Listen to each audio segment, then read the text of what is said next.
so far to go. Hello YouTube, this is Fox Grease coming at you with an ArmA 3 scripting tutorial. Today I'll be covering the BIS FNC task create function. Currently, not a lot of pages on the interwebs have this function outlined, and those that do have it outlined are giving some areas of information that are wrong. They're just plain wrong, and they need to be fixed. The Bohemia Interactive Community Wiki is not really helping anybody here because they have so many functions, and they haven't written. They're trying to cover all of their functions and give definitions for all that, but there's just way too many, and this one just didn't get covered yet. So I'm going to cover it right now, set everything straight. Before I walk you through how to set this function up, I want to show you what it is you'll be learning how to do.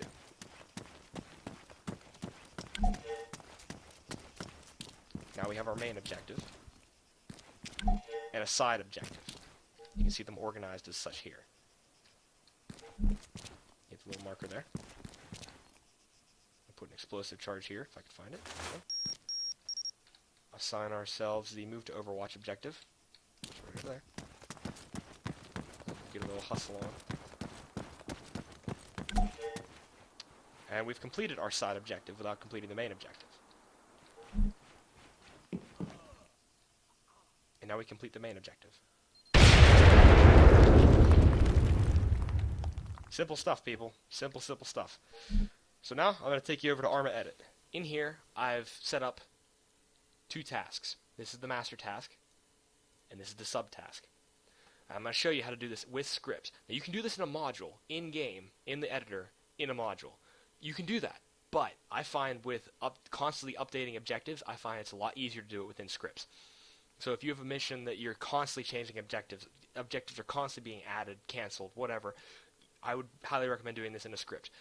And quite frankly, there are way too many video tutorials out there on how to do this with the modules, and I think that's just lazy. So I'm going to show you guys how to do this with a script. You have up here. This is just what I'm doing for the purpose of the video. I have the unit name, the name of the truck that we're supposed to destroy, the truck's marker, which is placed before it, which you'll see in the editor. Then we have the Overwatch marker name. Basically what we have is the sample template objectives. Now what you have here, this is a main objective. You have the name of the unit this is assigned to. If you wanted this to be any player that joins, you would simply, instead of putting the variable name of the unit, you would just put player. So it would be player in there, but since we want this to be unit specific, we're putting the variable name of the unit in that position. Next is what you want this objective to be called, what the variable name of the objective will be. Here we have it set as TSK example. You put that in parentheses.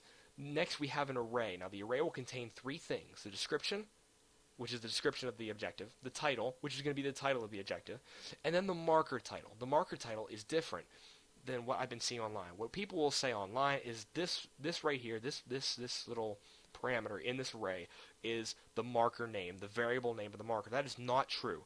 It will be what you will put in this little parameter here. It will be the title displayed above the marker as seen on your HUD. So remember that whenever you're looking at other websites.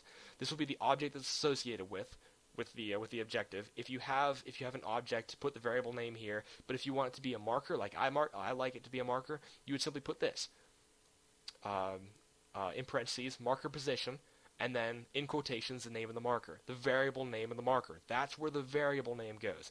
This is where the title goes. This is where the variable name goes. Okay, using this format, of course. Okay. Next is how you want this objective to be added. Do you want it to be added then assigned? If so, you simply put true in there. But if you want it to be created but not assigned, you simply put in parentheses created. Then you do call BIS FNC task create. Here is a sub-objective though. Again, you have the unit that's assigned to. Then you have an array. Now this array will contain two things. First, the variable name that you want to assign this objective, this sub-objective, what you want to be assigned, this will be the variable name for it, in quotation marks. Then you have a comma, then you have, in quotation marks, the variable name of the objective that this will be under. So we have the TSK example sub under TSK example. Next you have your typical description, title, marker title, array, and then you have the object that this this objective will be associated. You have your marker position, marker name. Then you have how it will be assigned. Again, if you want this to be assigned the second that it's created, you put true in there. Then you say call BISFNC task create. This is the ones you'll see in the actual mission. You have your unit, the unit name. You have the name, the variable name of the objective. You have your description of the objective, the title of the objective, the marker title. Then you have the marker that you want this objective to be associated with. Then we assign it the second that it's created, so you put true there. Call BISFNC task create. Then you have the sub-objective, which was move to proper overwatch. The unit, this is the name of the variable name of this objective, the variable name that this objective will be found under, the description, title, marker title, the marker name, therefore getting the position, and then it is created but not assigned. Call BISFNC task create. Again, all this script will be put in the description of this video, and I'll put it in bold up on screen, probably right about now. Now, back to the editor. Welcome back. Here we are in the editor. What I've done here, I've made a unit, variable name is Fox21, nothing special about him, and I've grouped him to this trigger right here. This trigger, whenever any group member in his group is present within this area, it'll execute the add briefing.sqf that you guys just saw. Whenever it does that, it'll give the bloom, and it'll give this main objective, the side objectives. The main objective and the side objective, both under each other. Now, the order in which they give them to you is under question. You'll have to play around with that a little bit, which really, it's not that hard. It's a bunch of cutting and pasting. It's no big deal. Here is the truck that you're supposed to destroy, named op truck.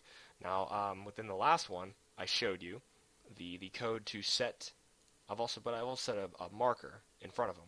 Truck position and op truck are two different things. If you wanted the object associated with destroy truck, if you want the object associated with that objective to be the truck, then you just simply have to put in the variable name of the truck, of your target objective. If you want it to be a marker, though, if you want the object associated with that objective to be a marker, you need to put not get marker, you need to put parenthesis, marker position, the name of the marker, and parenthesis, like I showed you in the ArmA edit. I have a little completion objective here. If not alive op truck, then the master objective succeeded will be set via call BISFNC task set state, and then it'll give the bloom with a little check mark beside it. We also want this here. If for the side objective, task sub, the sub objective under the master objective, succeeded, call BISFNC task set state if the blue 4 is present within this area. So if he's in the watchtower, it'll set the sub objective to completed or succeeded. However, if you can put in other triggers. If he's not within there and the truck is destroyed, then you can set the side objective failed. Just play around with it. There's a bunch of stuff you can do with triggers, and it's you can do almost anything. So we're going to run through this one more time just to show you guys what we've done, and it'll be put in the description. I've seen so many websites get this wrong. No one knows what they're doing with this because the community wiki is just flooded with functions with no definitions, and really that's just the nature of the beast. ArmA 3 scripting really differs from ArmA 2 scripting in that ArmA 3 has changed it. It's really converted all the way over to functions. Functions make your job a lot easier, but it really doesn't make it easier if you don't understand it. So if you don't understand the functions, or how to use the functions, then it's not going to make your life easier. Hopefully, this little tutorial will have explained these functions in a way that will make you understand it, and hopefully it'll make your lives as scripters a lot easier. That's it. If you want to see anything specific scripted, if you have any questions about how to set up your objectives, please post a comment. I am more than happy to try and help you guys sort out your tasks, because I know that setting up tasks and objectives is very, very, very finicky. They can be very, very finicky, very, very touchy. These new objectives, the parameters to the new objectives, not a lot of people understand the parameters that go into it. Like I said, functions will make your lives a lot easier, but that's only if you understand them. If you don't understand them, seek someone out that does, so you can make your life easier with this. I really commend Bohemia Interactive for doing this, for converting over to functions, but really, it's just the community isn't keeping up. The community can't keep up with the with the lack of definitions that are out there for each of these functions. And quite frankly, the create an account being offline for the Bohemia Interactive Community Wiki is not helping. The that being disabled is just not helping. But like I said, I hope this tutorial helped you guys out. Please support the release of ArmA 3 and all the DLCs involved, because I will be doing videos of those DLCs. And it's really, I look forward to seeing what ArmA 3 is going to be in the future, and I really do appreciate Bohemia Interactive Studios for what they've been doing. I hope this helps you. Talk to you guys later.